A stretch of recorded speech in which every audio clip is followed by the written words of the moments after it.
पहला अगर मैं बात करूं आज का टॉपिक की, तो आज का टॉपिक है आपका सब क्वेरी। सब क्वेरी का जैसे नाम सुनोगे तो सबसे पहले ये समझ में आना चाहिए कि अगर हमें क्वेरी के अंदर क्वेरी लगाना है तो हमें सब क्वेरी का यूज करके लाना पड़ेगा। ये आपके लिए सबसे ज्यादा इंपॉर्टेंट क्वेश्चन होगा, क्योंकि आप बताइए तो मैं लिख के बता देता हूं कि एक क्वेश्चन आपके इंटरव्यू में आने वाला है सब क्वेरी का क्वेश्चन। तो आप एकदम अच्छे से पढ़िएगा कैसे यूज करते हैं, क्यों यूज करके लाते हैं।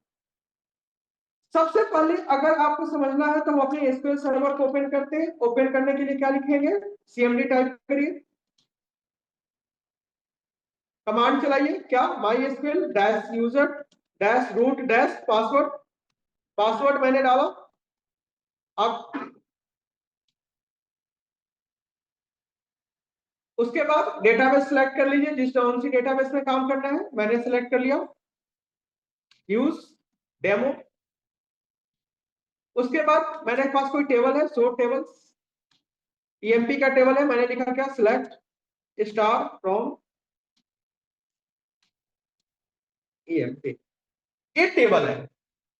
अब मैंने एक टास्क दिया गया, क्या दिया गया कि सर हमें उस एम्प्लॉय का डेटा गेट करो जिसका सबसे ज्यादा सैलरी है। तो बोलोगे कि सर सबसे ज्यादा सैलरी क्या बात कर रहे हो, तो आपने तो पढ़ा रखे हो एक एग्रीगेट फंक्शन जिसमें एवरेज मैक्स नाम के फंक्शन पढ़ाए थे। बोले कि हाँ सर पढ़ाया तो था। तो सर बोलोगे कि ऐसा करो गुरुजी कि आप लिखो सिलेक्ट, सिलेक्ट में आप लिखो मैक्स, और मैक्स में बोलो कि जो भैया मैक्सिमम सैलरी है, सब टेबल कहां से, तो फ्रॉम ईएमपी टेबल से आपको लाना है।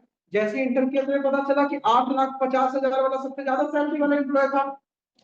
मैंने बोला कि सही बात बोल रहे हो, 8,05,000 वाला सबसे ज्यादा सैलरी वाला एम्प्लॉय था। लेकिन उस एम्प्लॉय का इंफॉर्मेशन थोड़ी है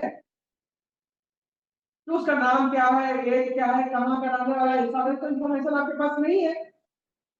तो सर बोलोगे कि अगर ऐसा करना है गुरुजी तो फिर आपको एक और क्वेरी चलाना पड़ेगा। मैंने बोला कि क्या, तो आपने बोला कि सिलेक्ट, बोलोगे कि ए स्टार मतलब सारे कॉलम का डेटा लाओ, कहां से लाओ, तो फ्रॉम ईएमपी से लाओ। कैसे लाओ, तो बोलोगे कि सर वेयर क्या सैलरी इक्वल टू, कि हमें सर इस लाइन में ये तो पता चला था कि मैक्सिमम सैलरी उसका 8,05,000 है। तो सर बोलोगे कि 8,05,000 में पास कर दूंगा।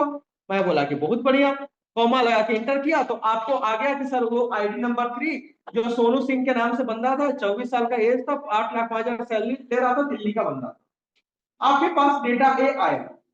लेकिन सर इस डेटा लाने के पहले आपको कितनी क्वेरी चलानी पड़ेगी, ये डेटा लाने के लिए एटलीस्ट कितने क्वेरी चलानी पड़ेगी। तो आप बोलोगे कि सर इस डेटा लाने के लिए आपको 2 क्वेरी चलाने पड़ गए सर। एक तो हमें मैक्स सैलरी के लिए चलाना पड़ गया, दूसरा उस मैक्स सैलरी के बेसिस पे डेटा लाने के लिए हमें चलाना पड़ गया।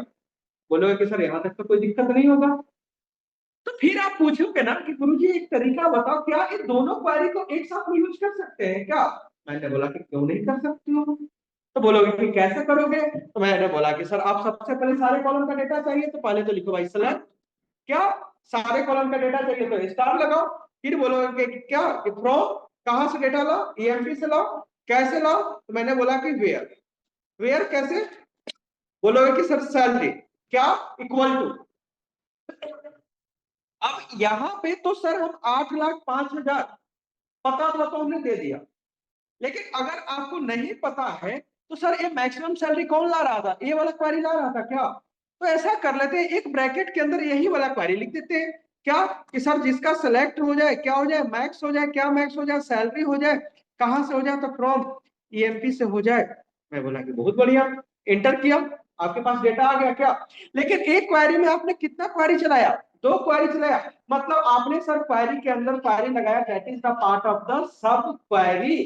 क्या sir, that is the part of the sub query. तो सब क्वेरी क्या होता है कि अगर सर क्वेरी के अंदर क्वेरी लगाना पड़े तो सब क्वेरी का यूज करके। अब तो इसी में अगला क्वेरी आएगा कि सर हमें क्या करो कि उस एम्प्लॉय का डेटा गेट करके लाओ जिसका सेकंड सबसे लार्जेस्ट सैलरी है। मैंने बोला कि फर्स्ट लार्जेस्ट सैलरी तो एक बार में आपने निकाल लिए, अब किसका डेटा लाना है, सेकंड लार्जेस्ट सैलरी का। अच्छा बताइए सेकंड लार्जेस्ट सैलरी क्या होगा, जो सबसे ज्यादा सैलरी उससे कम वाले सेकंड लार्जेस्ट सैलरी का डेटा होगा। तो मैं बोला कि ठीक है, कैसे क्वेरी लिखोगे, अभी ध्यान देते हैं। सबसे पहले लिखोगे क्या, सिलेक्ट, सारे कॉलम के डेटा लाना है तो क्या लगाओगे, स्टार। कैसे लाओगे, फ्रॉम ईएमपी। कैसे लगाओगे, तो बोलोगे कि सर वेयर क्या सैलरी इक्वल टू, इसको तो भाई सेकंड लार्जेस्ट वाला सैलरी चाहिए। अब आपको क्वेरी किसके लिए जुगाड़ लगाना है, सेकंड लार्जेस्ट लगाने के लिए। सेकंड लार्जेस्ट लगाना है तो सर हमें उससे पहले वाले पे पर चलिए। तो मैंने बोला कि सर एक ब्रैकेट लगाओ, इस ब्रैकेट में लिखो क्या, सेलेक्ट। सेलेक्ट में लिखो मैक्स। मैक्स में लिखो क्या, सैलरी क्या, select max salary from EMP. और यहां पे मैंने एक और क्वेरी लगा दिया क्या, वेयर। वेयर क्या, वेयर सैलरी लेस देन हो, किससे लेस देन हो, तो सेलेक्ट मैक्स सैलरी से। मतलब क्या, select max salary from EMP से। मतलब क्या करेगा, ए वाला क्वेरी सबसे लार्जेस्ट सैलरी को लाएगा, इससे लेस देन वाला सैलरी जो बना इसके पास आएगा, और ए डेटा इसको मिलेगा। और जैसे ही आप इंटर करोगे तो आपका सेकेंड लार्जेस्ट सैलरी का एम्प्लॉय का डेटा आ गया। मतलब अगर आपको सेकेंड लार्जेस्ट सैलरी लाना है तो सबसे पहले हमें क्या लिखना पड़ेगा, सिलेक्ट स्टार फ्रॉम ईएमपी। इसका तो काम है कि भैया हमें 89,000 वाला एम्प्लॉय का डेटा दे दो, हमें टारगेट किस पे करना है, 89,000 वाला डेटा पे। मैंने बोला कि सबसे मैक्सिमम सैलरी का डेटा लाओ, लेकिन छोटा हो, किससे छोटा हो, सबसे बड़ा वाला सैलरी से। सबसे पहले सबसे बड़ा वाला सैलरी लिखा, उससे छोटा वाला हमने उसको दिया, उसके बाद हमने इस डेटा को गेट किया, और आपका इस क्वेरी ने आपका सेकेंड लार्जेस्ट सैलरी के एम्प्लॉय का डेटा को गेट करके। इसी में सर अगला क्वेरी आपका आता है कि सर एक काम करो, मुझे उस एम्प्लॉय का डेटा गेट करके लाओ जिसका थर्ड लार्जेस्ट सैलरी है। क्या पूछा गया, कि हमें उस एम्प्लॉय का डेटा गेट करो जिसका क्या है, थर्ड लार्जेस्ट सैलरी है। मतलब अब हमें सेकंड भी नहीं चाहिए, थर्ड चाहिए। थर्ड के लिए क्या, सबसे बड़ा से छोटा। थर्ड का मतलब कि जो सबसे ज्यादा है उससे छोटा से छोटा। मतलब अब इस बार में क्वेरी कितना चलाना पड़ेगा, 4 क्वेरी चलाना पड़ेगा इस डेटा को लाने के लिए। और एक क्वेरी अगर आपने लिखना सीख गए तो आपके लिए सब क्वेरी बहुत इजी हो जाएगा। कैसे लिखेंगे, ध्यान दीजिए। क्वेरी लिखने के एक प्रोसीड्यूर को फॉलो करना है। सबसे पहले सारे कॉलम का डेटा लाना है, क्या लिखेंगे, सिलेक्ट। फिर क्या लगाएंगे, स्टार। कहां से लाना है, फ्रॉम। कैसे लाना है, ईएमपी से लाना है। कैसे, वेयर क्या सैलरी इक्वल टू। इसको तो चाहिए भाई थर्ड सैलरी का डेटा, थर्ड लार्जेस्ट सैलरी वाला एम्प्लॉय का डेटा। थर्ड लार्जेस्ट पे जाने के लिए हमें 3 बार चलना पड़ेगा, 3 सीढ़ी। सबसे पहला सीढ़ी क्या है, इसका डेटा को सिलेक्ट करो, क्या लिखो, सिलेक्ट। सिलेक्ट क्या करो सर, मैक्स। मैक्स में क्या पास करो, सैलरी। मैं बोला कि बहुत बढ़िया सर। कहां से, तो फ्रॉम ईएमपी से। कैसे, वेयर क्या सैलरी, छोटा होना चाहिए ना बड़ा से। मैंने यहाँ पे क्या लिखेंगे, लेस देन। फिर से एक पैरेंथेसिस ओपन करके फिर क्या लिखेंगे, सेलेक्ट क्या लाना है, मैक्स। क्या मैक्स लाना है, सैलरी। कहां से लाना है, ईएमपी से लाना है। फिर से लिखना पड़ेगा क्योंकि सबसे बड़ा के छोटा के छोटा।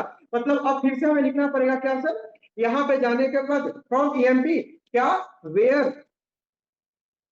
क्या, वेयर सैलरी क्या होनी चाहिए, लेस देन किससे, सबसे बड़ा। मैंने क्या लिखा, सेलेक्ट क्या लिखेंगे, मैक्स। मैक्स किसका, सैलरी का।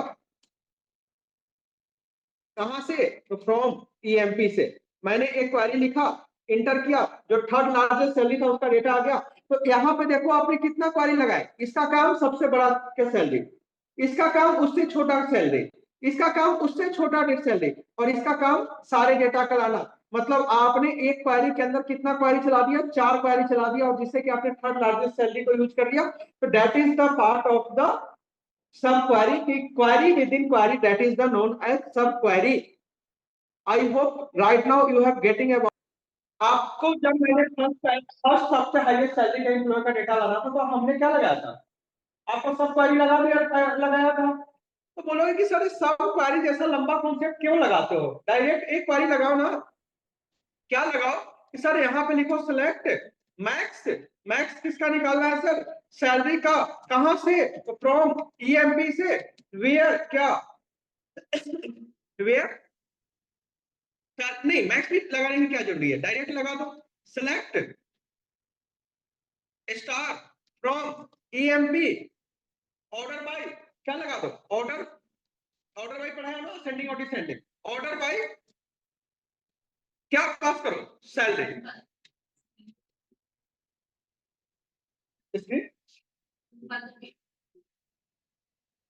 तो जब आपने ऑर्डर बाय लगाया तो बाय डिफॉल्ट आपका सैलरी कैसे आ गया था? असेंडिंग ऑर्डर में। अगर डिसेंडिंग ऑर्डर में लाना है तो आप बोलोगे कि सर डीईएससी लगा दो, डिसेंडिंग ऑर्डर में आ गया। और हमें सबसे पहला एम्प्लॉय का सैलरी लाना था मैक्सिमम का, तो आपने डिसेंडिंग ऑर्डर के बाद आप लगा दो लिमिट, लिमिट लगा दो मैंने 1। तो आपका ऑब्वियस सी बात है वो आपका सबसे लार्जेस्ट सैलरी वाले एम्प्लॉय का डेटा आ गया। ठीक है सर, बहुत बढ़िया आपने बात बताया। अब मैं इस टेबल में एक और डेटा इंसर्ट करता हूं, इंसर्ट इनटू ईएमपी। मैंने लिखा क्या सर? वैल्यूज। वैल्यूज में मैंने लिख दिया आपके लिए कि एक और एम्प्लॉय है जिसका आईडी मान लेते हैं कि 7 है, उसका नेम मान लेते हैं कि शिवम है, मान लेते हैं कि उसका एज कुछ है, फिर मैंने मान लिया कि उसका कुछ क्या है, सैलरी है, मैंने उसका सैलरी मान लेते हैं कि उसका भी है कितना, 8,05,000। मानने में क्या जाता है, मान लेते हैं। और मैंने उसका एड्रेस डाल दिया नोएडा। मैंने डेटा लिखा। अब मैंने एक क्वेरी के लिए जब लिमिट 1 चलाया तो शिवम का डेटा आया लेकिन सोनू का डेटा नहीं आया। जब भी आप ऑर्डर बाय के थ्रू जब डेटा को गेट करिएगा तो आपके पास एक ही डेटा आएगा, दोनों डेटा नहीं आएगा। लेकिन यही काम अगर सब क्वेरी से चलाओगे, क्या सेलेक्ट मैक्स, और मैक्स में अगर आप पास कर दो सैलरी, कहां से? तो फ्रॉम ईएमपी से। कैसे? वेयर, क्या लिख दो, सैलरी इक्वल टू, क्या लिखो, select max salary from EMP. जब आपने एक क्वेरी चलाया, अच्छा गलती कर दिया, सेलेक्ट स्टार फ्रॉम ईएमपी ना, तो आपके पास दोनों का डेटा आ गया। तो सब क्वेरी लगाने से एग्जैक्ट डेटा आता है, लेकिन आप चाहोगे कि ऑर्डर वाइज से डेटा को गेट करें तो आपके पास उतने ढंग का डेटा नहीं आ पाएगा। इस चलते हम कभी भी सब क्वेरी का यूज करके लाते हैं। तो इस क्वेरी से हमें शायद प्रशांत का आंसर मिल गया। इस में हम जो डिस्कस करने वाले हैं माई एसक्यूएल का एडवांस पार्ट, मतलब अब हमने वो सारा पार्ट कवर कर लिया जहां पे हमारा टेबल से रिलेटेड काम होने वाला। टेबल में डेटा रखने का जितना भी काम होना था सारा काम कवर कर लिए। अब बात आती है टेबल पे हमें कंट्रोलिंग लगाना, इसका पार्ट कंट्रोलिंग करने का। कंट्रोलिंग करने में जो आप पार्ट कवर करते हैं उसका नाम है कांस्टेंट। क्या नाम है सर? कांस्टेंट। अगर हमें कांस्टेंट की बात करें तो कांस्टेंट के अंदर आपके माई स्क्वेयर के अंदर एक टाइप का कांस्टेंट मिलेगा, जहां पे आपका कांस्टेंट मिलेगा नॉमिनल, प्राइमरी की, यूनिक की, check, default, composite key, foreign की एंड ऑटो इंक्रीमेंट। टोटल मिला के एक टाइप का कांस्टेंट आपको मिलेगा। अब जब बात करें सर हम कांस्टेंट की, तो यहाँ पे जो प्राइमरी की, यूनिक की, कंपोजिट की, फॉरेन की, इस कॉन्सेप्ट को हम डिस्कस करेंगे जब हम की को आपको मैं अच्छे से पढ़ाऊंगा। फिलहाल जिस कांस्टेंट पे हम डिस्कस करने वाले हैं उस कांस्टेंट में आपका होने वाला है नॉट, नल, चेक और डिफॉल्ट। जैसे कि आपको एक मैं बात पूछना चाह रहा हूं कि आप लोग किसी एक फॉर्म जब भरते हो तो वहां पे एक स्ट्रिक का सिंबल आता है, और उस स्ट्रिक के सिंबल में मैंडेटरी होता है कि आपको डेटा भरना ही भरना है। जैसे कि किसी एक एम्प्लॉय का जब डेटा बना रहे हो तो ऐसा तो जरूर मानोगे कि उस एम्प्लॉय का डेटा का नेम तो एटलीस्ट भरोगे ही तो भरोगे, सबसे इंपॉर्टेंट तो नेम ही मैंडेटरी होनी चाहिए। तो जिस कॉलम में आपको चाहते हो कि सर इस कॉलम में हर एक हाल में डेटा फिल करना ही है, तो हमें यूज करना पड़ेगा नॉट नल को। किसका यूज करना पड़ेगा? नॉट नल का। तो कांस्टेंट में हम सबसे पहला कौन सा कांस्टेंट पढ़ते हैं? Not null.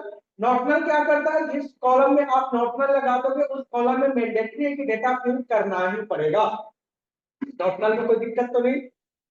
दूसरा हमारे पास आता है चेक कांस्टेंट। क्या आता है? चेक। चेक के हेल्प से आप किसी भी कॉलम पे कंडीशंस को लगा सकते हैं। बोलो कि कैसा कंडीशन? तो आपका जवाब ये होगा कि सर हमारा कंपनी का पॉलिसी है कि हमारे कंपनी में कोई 18 साल से कम का बंदा आएगा ही नहीं। तो भैया अब हमें वहां पे डालना भी तो पड़ेगा कि एज हमारा वही एक्सेप्ट करना जो 18 साल से बड़ा है। तो वहां पे क्या लगाना पड़ेगा? आपको चेक लगाना पड़ेगा। चेक से आप वहां पे कंट्रोलिंग को अचीवमेंट कर सकते हैं। दो पार्ट में तो कोई दिक्कत नहीं होगा। आते हैं सर हमारा तीसरा part, that is default part. Default बोलता है कि सर अगर आपने कोई डेटा दे दिए, मान लीजिए कि किसी एम्प्लॉय का हमें एड्रेस को स्टोर करना है, अगर आपने बोल दिए डेटा कि हाँ भैया वो बंदा यूपी का है, तो उसमें यूपी चला जाए, लेकिन वो आप अगर आप उसमें वैल्यू ना दिए तो आपका डिफॉल्ट वैल्यू हम सेट कर देंगे, क्या नहीं एड्रेस वाला, तो बाय डिफॉल्ट मान लेते हैं दिल्ली का है। तो तीनों तो हमें टेबल में नीड पड़ेगा, तो इसी कांस्टेंट पे हम तीन कांस्टेंट डिलीट करने वाले हैं। पढ़ने वाले हैं पहला आपका क्या पढ़ने वाले हैं सर, तो जवाब है कि हम पढ़ेंगे नॉट नल। क्यों पढ़ेंगे, किसी कॉलम में कांस्टेंट को लगाने के लिए, कंडीशंस को अचीवमेंट करने के लिए। दूसरा हम पढ़ने वाले हैं चेक, जहां पे हम अपनी कंडीशंस को लगाने वाले हैं। तीसरा हम पढ़ने वाले हैं जहां पे हम पढ़ने वाले हैं डिफॉल्ट का, कि हम डिफॉल्ट वैल्यू को कैसे सेट करते हैं। सर हमें वाई का तो मतलब पता चल गया, अब मतलब आती है हाउ का, हम कैसे को कैसे करके लाए। तो सर मैं एक टेबल बनाना चाह रहा हूं ईएमपी के लिए। मैंने क्या लिखा, क्रिएट, ठीक है सर, टेबल, टेबल का नाम, ठीक है। यहाँ पे टेबल के नाम के समय ही हमें डिफाइन करना होगा कि किस नाम से टेबल बना रहे हो। मैंने बोला कि भैया इस टेबल में क्या होनी चाहिए, आईडी होनी चाहिए। आईडी किस कैटेगरी का होना चाहिए, इंट कैटेगरी का होना चाहिए। कोई दिक्कत तो नहीं होगा, आप बोलो कि बहुत बढ़िया सर। मैंने बोला कि नेम होनी चाहिए सर, नेम किस कैटेगरी का डेटा होना चाहिए, तो आप बोलोगे कि सर वैरक्यार कैटेगरी का होना चाहिए जिसका साइज मैक्सिमम 20 रखो। मैंने बोला कि कोई दिक्कत नहीं सर, बहुत बढ़िया। तीसरी आपकी होनी चाहिए क्या सर, उसका, अच्छा अब हमारे को ऐसा रिक्वायरमेंट है कि सर नेम वाला सेक्शन में मैंडेटरी कुछ ना कुछ वैल्यू तो हमें डालना ही डालना। मैं बोला कि बहुत बढ़िया, कैसे करोगे, तो यहीं पे अगर डालना है तो आप लिख दो क्या, नॉट नल। क्या लिख दोगे, नॉट नल, मतलब अब मैंडेटरी है कि आपको नेम भरना ही पड़ेगा, ठीक है सर। अगला हमारे पास क्या है, एज। एज किस कैटेगरी का डेटा होगा, इंटीजर कैटेगरी का। कंपनी का पॉलिसी क्या है कि कंपनी में जो भी बंदा काम करेगा या तो 18 साल हो या 18 साल से बड़ा हो। मैं क्या लिखूंगा, चेक। चेक में क्या लिखो सर, सैलरी, सॉरी, चेक में ये लिखो कि age greater than equal to किसका होना चाहिए, 18 साल से। अगर इससे छोटा होगा डेटा एक्सेप्ट नहीं करो। मैंने क्या लगा दिया, एज लगा दिया। एज में मैंने क्या लगा दिया, कंडीशन लगा दिया। कंडीशन कैसे लगाया, CHE, सी के नाम, ठीक है। अगला हमारे पास कॉलम किसका है, एड्रेस का। एड्रेस का भी डेटा टाइप हमारा किस कैटेगरी का है, वैरक्यार कैटेगरी का, जहां पे मैंने साइज को 20 रखा। क्या कोई दिक्कत तो यहाँ पे भी नहीं होगा। लेकिन एड्रेस में चाह रहे हो कि गुरुजी अगर कुछ वैल्यू ना हो तो हम यहाँ पे क्या हो जाए, सेट हो जाए क्या, डिफॉल्ट। डिफॉल्ट में क्या हो जाए कि सर डिफॉल्ट में अगर कुछ ना डाले तो बंदा कहाँ का हो जाए, दिल्ली का सेट कर देना। मैंने एंटर किया, क्वेरी ओके हुआ। अब हम इस टेबल को जब डिस्क्राइब करके देखेंगे तो आपके पास टेबल बना आईडी। आईडी में क्या नल वैल्यू एक्सेप्ट होगा, तो जवाब है बिल्कुल। नेम, नेम में क्या नल वैल्यू एक्सेप्ट होगा, नहीं, आपको डेटा डालना ही पड़ेगा। एज, बोला कि हाँ। एड्रेस, एड्रेस में अगर दोगे तो ठीक है, नहीं दोगे तो क्या सेट हो जाएगा, डिफॉल्ट वैल्यू सेट हो जाएगा। तो इस तरह से हम कांस्टेंट को लगा सकते हैं। एक बार आप लोग कैसे इंसर्ट करो, इंसर्ट इनटू ईएमपी, आईडी का डेटा, नेम का डेटा, एज का डेटा और एड्रेस का डेटा। क्या लिखा, वैल्यूज। वैल्यूज में मैंने लिखा आईडी 1, नेम में नेम का डेटा लिखा, फिर मैंने एज में एज का डेटा लिखा, और मैंने एड्रेस में एड्रेस का डेटा रखा। मैंने डेटा को दिखा, इंटर किए, डेटा एक्सेप्ट हुआ। अगर मैं लिखूं यहाँ पे सिलेक्ट स्टार फ्रॉम ईएमपी, तो ये डेटा तो एक्सेप्ट आपके पास कर दिया। अगला बार ऐसा काम करता हूं कि सर यहाँ पे मैं नेम का डेटा लिखता ही नहीं हूं। मुझे मान लीजिए कि किसी एम्प्लॉय का नेम का डेटा नहीं लिखना है, तो ऑब्वियस सी बात है अगर आप नॉट नल नहीं लगा देते क्वेरी एग्जीक्यूट हो जाता। क्या ये डेटा एक्सेप्ट होगा, जैसे इंटर किया तो नहीं, बोला कि field name does not have default value, कि भैया नेम में तो आपने नॉट नल लगा दिया और कुछ ने डिफॉल्ट वैल्यू दी ही नहीं, तो आपका डेटा एक्सेप्ट नहीं होगा। मतलब मैंडेटरी है कि आपको नेम के कॉलम में डेटा लिखना ही पड़ेगा। जो आपने स्ट्रिक्ट देखते थे फॉर्म में कि जिसमें हमें डेटा में मैंडेटरी है डेटा फिल करना, उसमें क्या लगा रखा होता है, नॉट नल हम लगा के रखते थे। क्लियर, चलो बोलो कि सर बहुत बढ़िया, अगला वाला कॉन्सेप्ट बताओ। सर इस बार मैंने नेम का डेटा तो रख दिया, और मैंने नेम का वैल्यू भी रख दिया क्या, कि सर मान लेते हैं उस एम्प्लॉय का नाम क्या है, राहुल है। अब राहुल जो था वो एज में 17 साल का था, क्या राहुल का डेटा एक्सेप्ट होगा? तो जवाब ही नहीं, बोलेगा कि जो चेक कांस्टेंट है, चेक ने तो आपने बता रखा कि हमारा कंपनी में 18 साल से कम का कोई बंदा काम ही नहीं कर सकता, तो कैसे डेटा एक्सेप्ट होगा? ये भी बता दिया कि चेक कांस्टेंट वैलिडेट कर दिया, मतलब आपका चेक ने भी समझ लिया कि कंडीशन को कैसे सेटिस्फाइड कर रहे हैं। तीसरा। चौथा, उसका एड्रेस पता ही नहीं था। नेम और एज तो पता था, सैलरी उसका एज झूठ मूठ के 17 से 27 बना दिया, और एड्रेस आपने डाला ही नहीं। तो ऐसे करते थे तो वहां पे क्या वैल्यू सेट होता था? नल वैल्यू आ जाता था, लेकिन डेटा पे एक्सेप्ट किया। अच्छा, करके देखते हैं क्या। सिलेक्ट स्टार, कहां से? फ्रॉम ईएमपी से। तो सर यहाँ पे बाय डिफॉल्ट क्या आ गया? दिल्ली। मतलब किसी कॉलम में अगर डेटा नहीं भर रहे हो और फिर भी वो डेटा आ जाए, तो वो आपका पास कैसे सेट कर सकते हो? डिफॉल्ट के साथ सेट करके ला सकते हो। तो that is all about the constant where we have discuss about the not null, default and check.